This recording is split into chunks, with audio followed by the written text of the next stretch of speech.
오늘도 수고한 당신을 위한 굿나잇 그림 라디오. 아이고, 요즘 너무 덥죠. 저 너무 더워가지고 정신이 하나도 나지를 않아요. 그래도 좀 재밌는 일을 찾아보고자 이렇게 여러분께 첫 번째 편지를 쓰게 됐습니다. 하도 무더위가 기승을 부려서 지구 반대편에 있는 친구는 어떻게 사나 하고 제가 오랜만에 스위스에 있는 제 친구하고 통화를 했는데요. 제가 유학 중에 만났던 친구인데 그 애가 별자리랑 타로 이런 부분에 아주 마스터적인 능력을 가진 그런 친구입니다. 그런데 얘가 저한테 너무 신기한 얘기를 해준 거예요. 그래서 여러분하고 나누면 좋을 것 같아서 제가 이렇게 편지를 쓰게 됐는데요. 이 친구가 저한테 뭐라고 했냐면 이제 우리의 시대가 바뀌면서 들어오는 운이 변화하기 시작했다. 이런 얘기를 해주더라고요.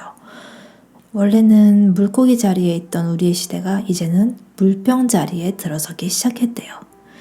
보통 별자리가 한번 바뀌려면 우리의 시간적 관념으로 2160년 정도가 걸린다고 하는데 엄청난 오랜 시간 동안 기다려온 물병자리라고 하네요. 그래서 물병자리가 뭐가 그렇게 좋길래 이렇게 좋게 얘기하니? 이런 식으로 물어봤더니 물고기 자리는 그동안 우리를 괴롭혔던 수많은 가짜 뉴스들, 그리고 가짜 선동가들, 이런 사람들이 많이 나올 수 있었던 그런 기운을 가진 별자리였다고 해요. 그런데 물병 자리는 그와는 반대로 상당히 정신적이고 소통이 중요해지고 진실된 교감이 더 중요하게 대두되는 그런 시대라고 합니다.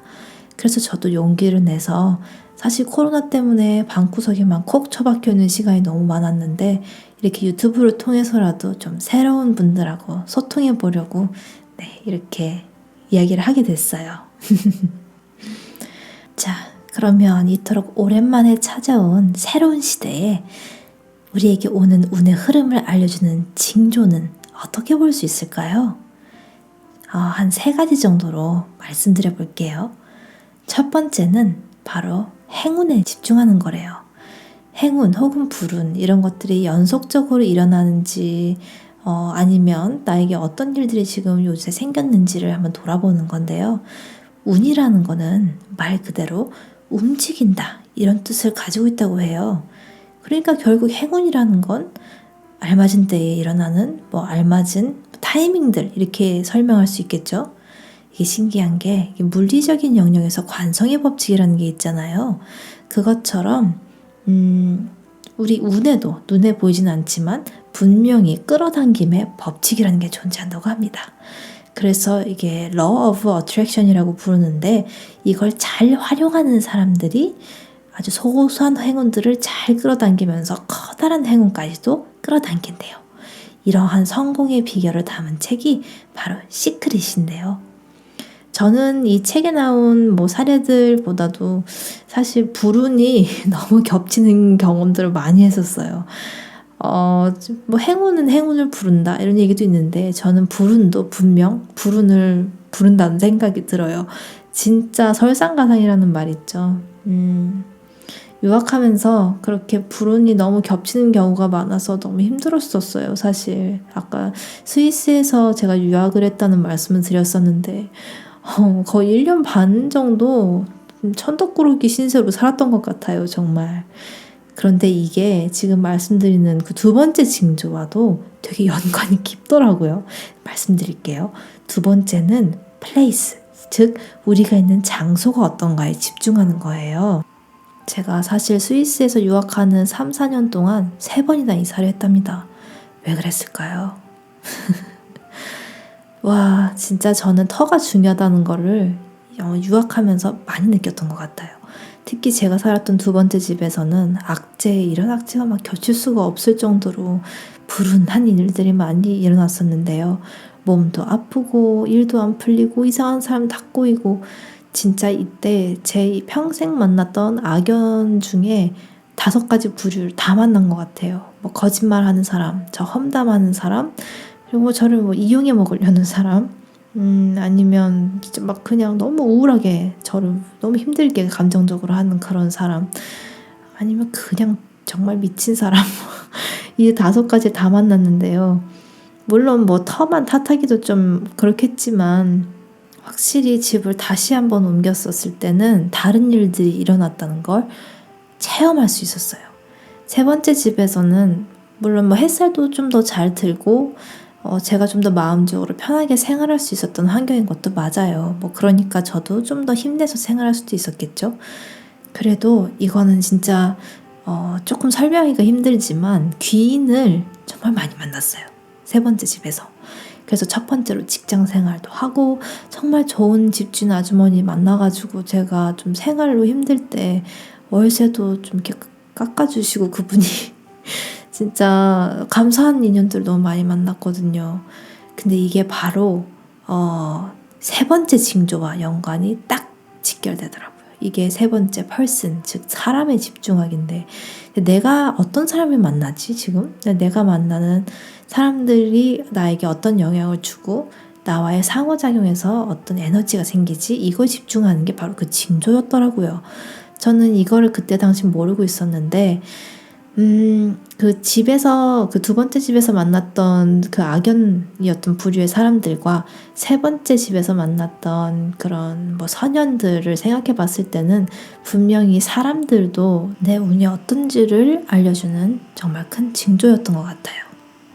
그래서 주위에 귀한 사람들을 두어야지 좋은 운을 또 끌어당기고 있다는 징조가 될 텐데 와 근데 코로나 시대인데 좋은 사람들 도대체 어떻게 만날 수 있을까요?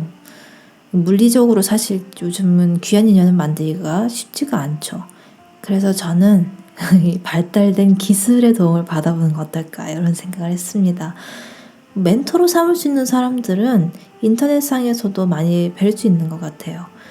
그리고 이렇게 뭐 유튜브 상으로 편지를 보내면서 어딘가에서 저와 비슷한 고민이나 생각 그리고 마음을 가진 분들을 만날 수 있지 않을까? 이제 이런 기대도 한번 해봤습니다. 이렇게 제 말에 귀를 기울여 주시는 분들은 진짜 다른 사람의 이야기를 들어주실 줄 아는 되게 따뜻한 마음을 가지신 분들이라는 생각이 들어요. 이미 여러분께 제 목소리가 닿았다는 것만으로도 아주 귀한 인연이 연결되었다고 생각이 드는데요. 이렇게 좋은 사람들과 행운을 끌어당기는 데는 또 꼭 필요한 3가지 방법이 있다고 합니다. 그중 첫 번째가 바로 변화를 두려워하지 않는 거래요. 운의 알고리즘이라는 책이 있는데 이 책의 저자인 타로 마스터 정희도님께서는 또 명리학자 수백님도 마찬가지인데 변화가 되게 중요하다는 말씀을 하시더라고요. 새로 태어난다는 마음으로 싹 다 재개발해버리는 거죠.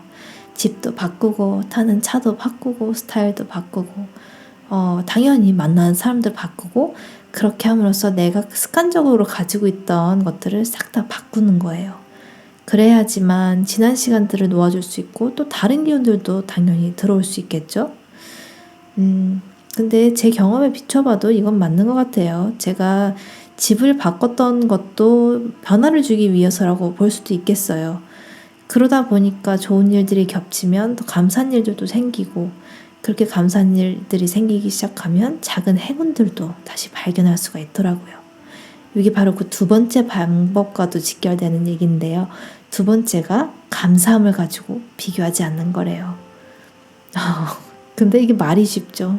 감사할 일보다는 불평한 일들이 좀 많은 것도 사실이에요. 뭐 비교 심리가 안 들 수도 없고 다른 사람들은 저렇게 산다는데 난 뭐 하나 싶기도 하고 하지만 그게 도움이 안 된다는 걸 알고 나에게도 언젠가는 뭐 행운이 찾아올 때가 있을 것이다.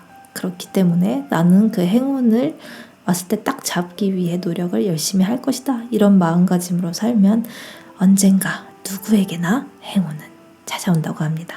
네. 열심히 살아보면 뭐 쨍하고 해뜰 날도 오겠죠. 그럼 이렇게 쨍하게 해뜰 날을 맞이할 수 있도록 우리가 열심히 살게 도와주는 방법이 바로 이 3번째 마지막 방법, 목표를 단순화시켜서 길을 모아라 이겁니다.